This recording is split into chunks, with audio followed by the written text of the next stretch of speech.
Καλημέρα σας. Good morning, everyone. Welcome to the second day of the 8th AgriBusiness Forum. Thank you for joining us another day. We are looking forward to listening all the important and interesting presentations today. We will be hosting interesting acknowledged guests and we will bring forward amazing topics for discussion. I will start with no further ado and I would like to give the floor to Mr. Ioannis Andrianos, who is the Deputy Minister for Agriculture and Food. He has come here representing our Prime Minister, Konstantinos Mitsotakis. Kyriakos Mitsotakis, excuse me. Mr. Andrianos. Καλημέρα σας.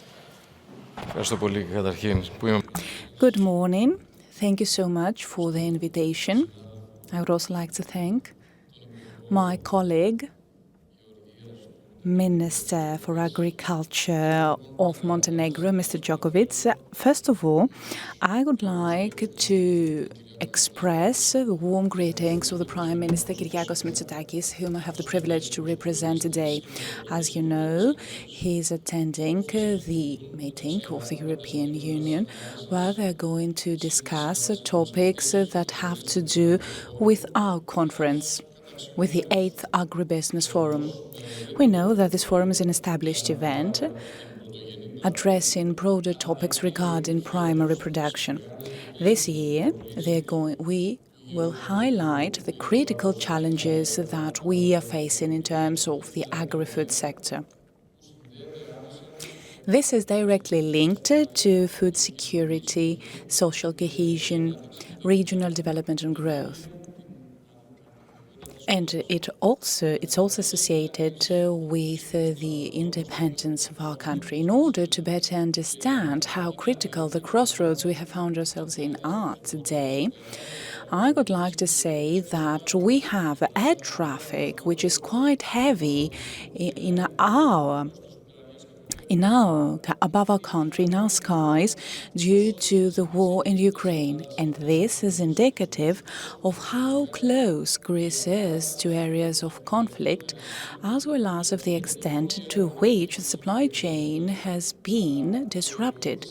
We're not only talking about disruption of air traffic, we also talk about diversion of primary and raw materials. So we are experiencing an environment full of geopolitical turmoil, causing disruption to the supply chain, logistics. All those things have to do with the climate crisis, and the agri-food sector has to address two challenges: become more resilient, more sustainable and more adaptable in order to boost its competitiveness. This is the commitment undertaken by our government. After all, the primary sector is more than just a financial sector. It's a key pillar of the Greek economy, social cohesion, and the sustainability of Greek rural areas. When farmers are strained, the strain is transferred to the entire society. And when the resilience of the sector is disrupted, then the food security of our country is also disrupted. It is in this direction that our policy tries to address two axes. First of all, we want to support producers and farmers in an ever-changing and challenging environment, and also to transform Greek agriculture, laying emphasis on transformation, modernization and openness. Our first goal is to support the revenue of farmers and reduce production costs, all that amidst energy crisis and multiple strains. However, our state has brought forward significant measures, for example, the reduction of the power cost for farmers through the relevant invoices and tariffs.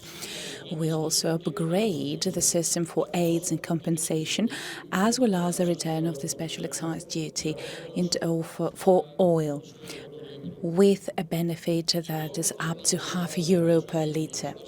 I would like to clarify that the increases we have seen in oil prices due to the latest developments in the Middle East, I'm afraid that those increases mean that our measures mean nothing because they have absorbed that benefit.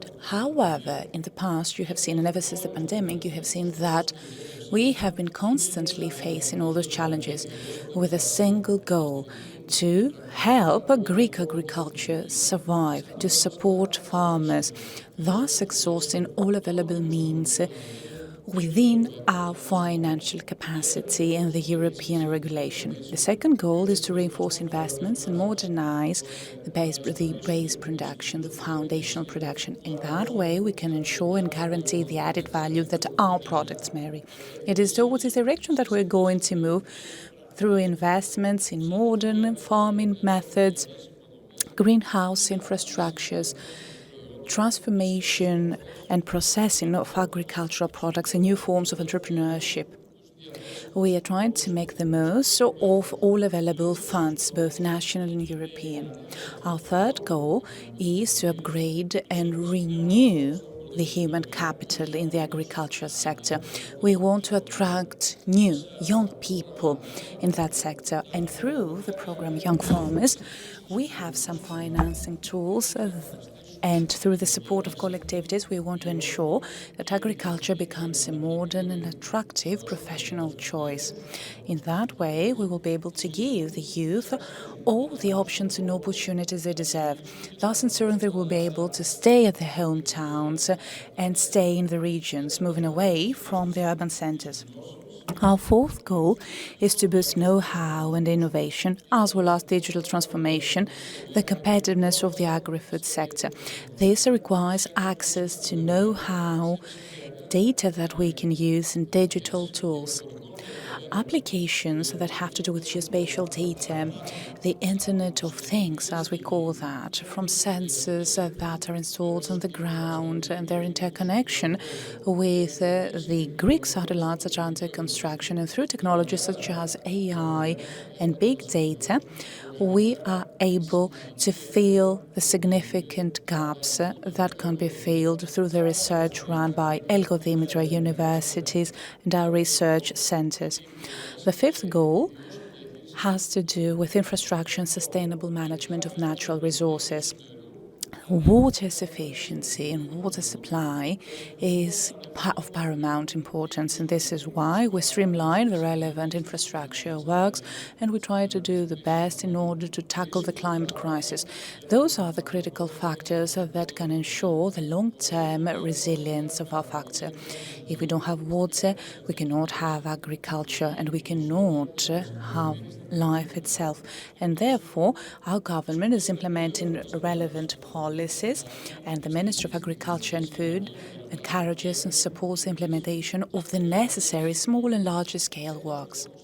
Our sixth goal, transparency in the market and the protection of the value of Greek products through tools that can ensure the reliability of Greek agricultural production in the international market. For example, increased traceability, stricter controls in general, and in critical fields such as organic products, as well as the protection of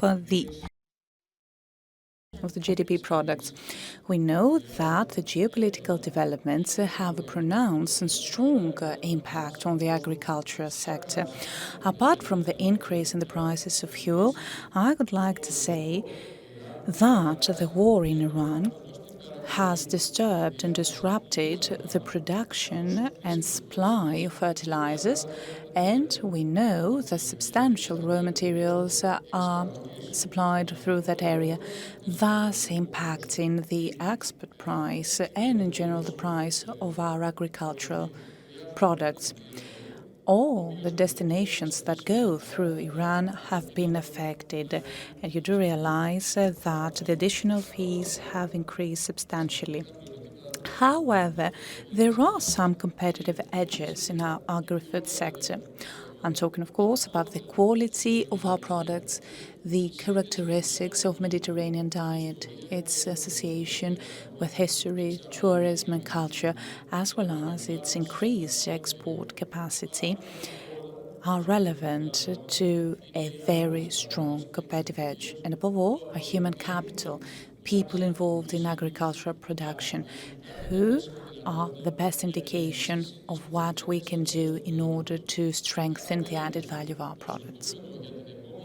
What we want to ensure for the next programming period is clear. We want to move to a high added value model, a high efficiency, high sustainability, and high resilience model. We want to boost the chains of value that link processing to production in international markets. We want to shield ourselves against external crises and at the same time ensure the food security for our country and the European Union. It is in this context that collaboration is key. Collaboration between the state, the private sector, between research and production, farmers and all collectivities. We know that collectivities hold a special value because they contribute to the added value and the added benefit of our farmers. And we know that this is an imperative need. Synergies bring together all the main stakeholders of the ecosystem, thus contributing to shaping solutions that will bring us towards the future. In conclusion, I would like to say that strengthening and boosting our competitiveness and resilience in terms of the agricultural sector is a strategic choice above all. And it is a long-term strategy. It extends beyond economy because it is relevant and inextricably linked to the production and the survival of our country. So it's a national imperative. So always based on a plan, always through sincerity and honesty, always joining forces, we are able to move forward and shape a resilient, sustainable and strong agricultural sector. This is our standing commitment towards all farmers, towards our country. Thank you so much. I would like to ask now for Dr. Emmanuel Flemetakis, Vice-Rector of the Agricultural University of Athens, to take the floor. Αγαπητοί καθηγητές, αγαπητέ Θωμά, αντιπρίτανοι. Dear professors, dear Rector, dear guests at the 8th AgriBusiness Forum, I'm really happy that I'm with you today, and I'd like to thank wholeheartedly Mr. Giannis Balakakis for holding this conference for so many years and for bringing together all those people who really care about the agri-food sector. We do understand that it's not just another sector. It is the most important tool that we hold with everything that it, of course, holds. And in order for us to be able to create more transparable and more fair societies. Yesterday made us wiser. We heard a lot of things.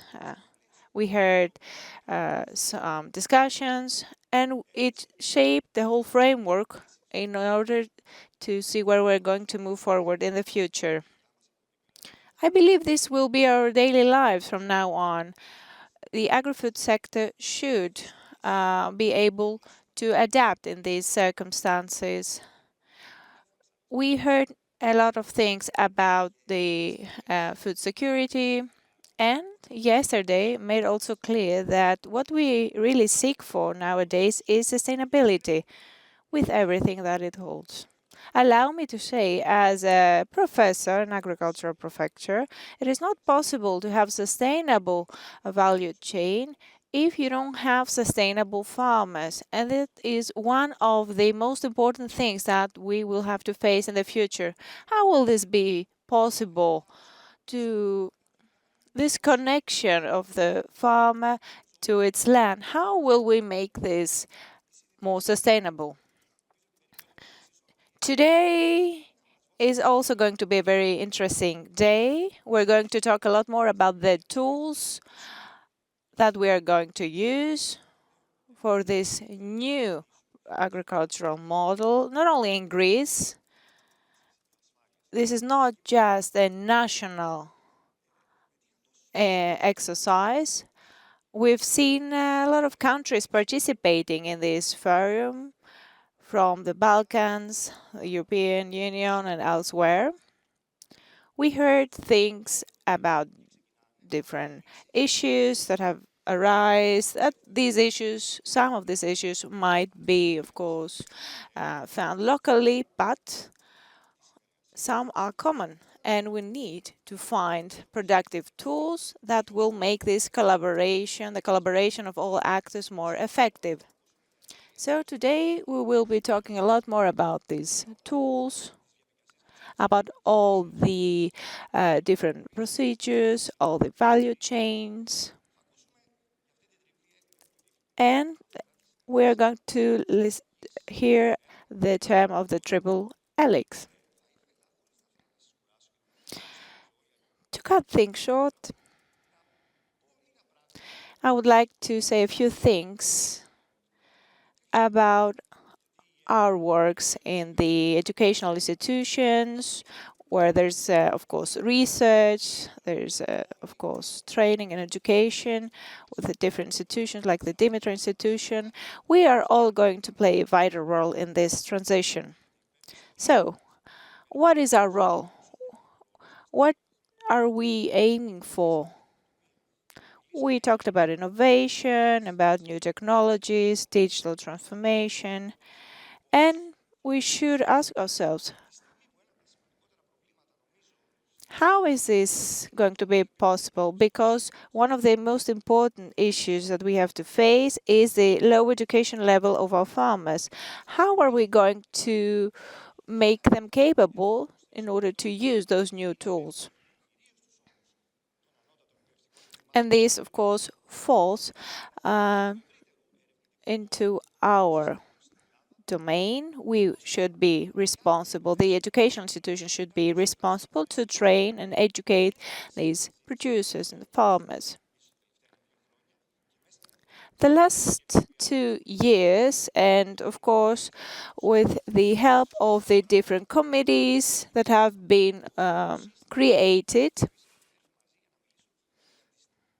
we have joined forces and we have been talking about the national strategy of the agricultural education.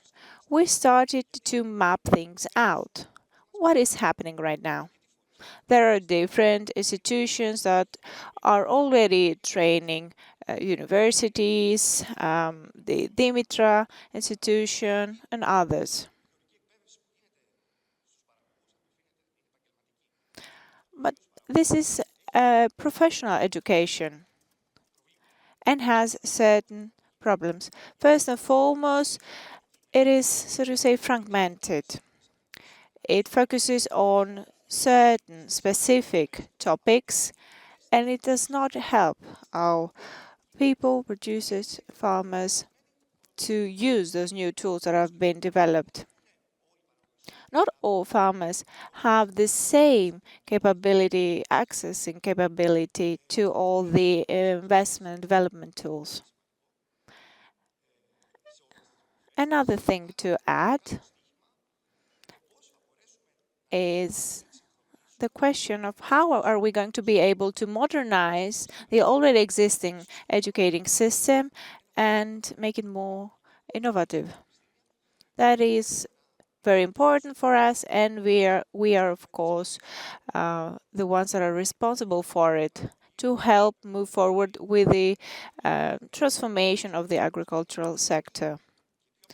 If these people are able to use these new technologies, if they are educated correctly, they will be able to use the innovations that have been developed. And let us talk also about entrepreneurship. Farmers should be trained to be great entrepreneurs. They should not keep doing the traditional things they already know.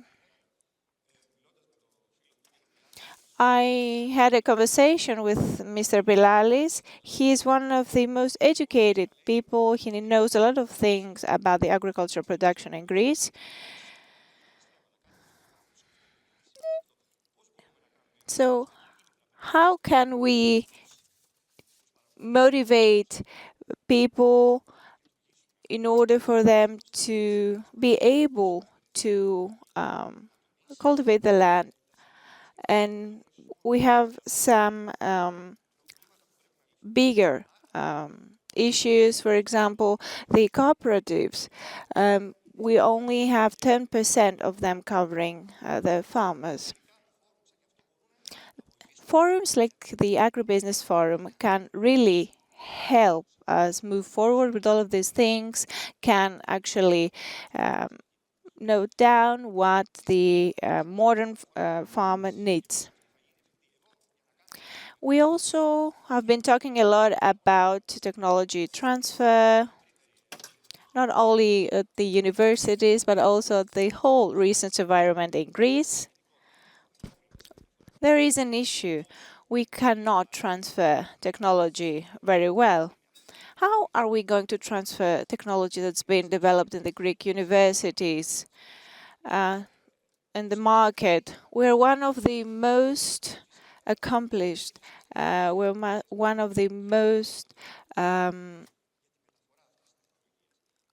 reliable institutions in doing so. And how are we going to involve all the actors in this value chain? There is also this Capodistrias example. We should not just solely focus at educating, we should also focus at other things. For example, showcase at the farmers that they are able to use the technologies that have been developed. And we at the Agricultural University of Athens had taken huge leaps forward. All the tools that have been developed, all the innovations should be available at real time to the farmers. And lastly, the last pillar, as I already mentioned, entrepreneurship. We have the crisis behind us right now. That's a good thing. And that was really something that made things hard for the universities. But during the last few years, we moved forward, and our dean explained all things yesterday. We are currently having 10 spin-offs in our universities. But let's move beyond that. We are seeing the bigger change, what is happening in this agri-food sector. We're seeing how people change the way they're thinking. We're seeing how our students focus or work on the topics of entrepreneurship. And that is really totally different to what's been happening in the past. So the Greek in general research community, all the institutions, all the higher education universities should focus on different things, on all things, education, development of innovation, and of course, development of entrepreneurship for the farmers. I am really happy to see that we are all here today and that forums like this one exist. We expect many things to happen in the future. Whenever you need us, Mr. Balakakis, the University of Agriculture of Athens will be with you, and we are really awaiting to hear more of what's going to happen. Thank you very much. Thank you, Mr. Flemetakis. I do understand that there is a lot of hard work happening at the universities. I'm happy to see that you are positive and you're with us. Let me now ask for Mr. Giannis Balakakis, the chair of AgriBusiness Forum, to take the floor. Καλημέρα σε όλους. Καταρχήν... Good morning, everyone. First of all, I would like to say that listening to the Vice-Rector, Mr. Flemetakis, I would like to say that if my age was right, meaning 30 years younger, I would very much have liked having him as a professor, because I see that he has a special way to convey meanings and ideas. And that's important, because in that way, I believe that they can captivate the attention of their students. Now, that was a personal message. And I would also like to thank the Agricultural University of Athens. I would like to thank the university for their support because they are scientific partners of this year's organization. And as we have also discussed in private with him, it will be a pleasure for us having the Agricultural University of Athens being a standing partner, scientific partner of AgriBusiness Forum. And let's hope that this will continue for as long as we live. Now, we have already started about talking about the agri-food sector and the new geopolitical environment. We also had some relevant sessions yesterday that focus on the geopolitical aspects and across the entire region of Greece, the Balkans, the Eastern Mediterranean. And then we tried to look at the bigger picture, the global dimension of the geopolitical developments. We listened to various ambassadors sending their own messages and sharing their perspectives as to how their countries approach and tackle those geopolitical challenges. I would rather call them geoeconomy challenges. What struck me yesterday and has truly been bothering me since yesterday has been the message that was sent by Mr. Fotiu from FAO, who said that when we talk about the food sector, then we should perceive that sector as a strategic material. Just like we perceive the energy in a similar way. So it is no longer a supplement, if I may call it as such, amidst the broader strategy we follow. So now we see that geopolitics is making a strong appearance again, having an impact across various industries and sectors, and the agri-food sector is in the limelight. Yes, we know that energy is a key factor. I believe that the same points will be raised today. It's important in terms of how they shape the new reality, the new circumstances, and the new uncertainty that has been generated. We know that agri-food systems no longer account for simply financial or economic exploitations. They are the key pillar of guaranteeing the national security, social cohesion. And this brings forward another point of concern. Apart from all the wishful thinking regarding what should be done, or which action should be undertaken by the various national governments, the key point here is to realize which are the main questions that have to be answered and the initiatives that need to be undertaken in order to move from we have to let's start doing this or the other thing. Now, given that the climate crisis and the energy transitions are around the corner, leading to the need for new policies regarding the use of resources in light of the circular economy, then you do realize that all those factors are the prerequisites in order to ensure a resilient future for the sector. And it is in this context that we need to strengthen international collaboration. This is what this year's event is trying to achieve.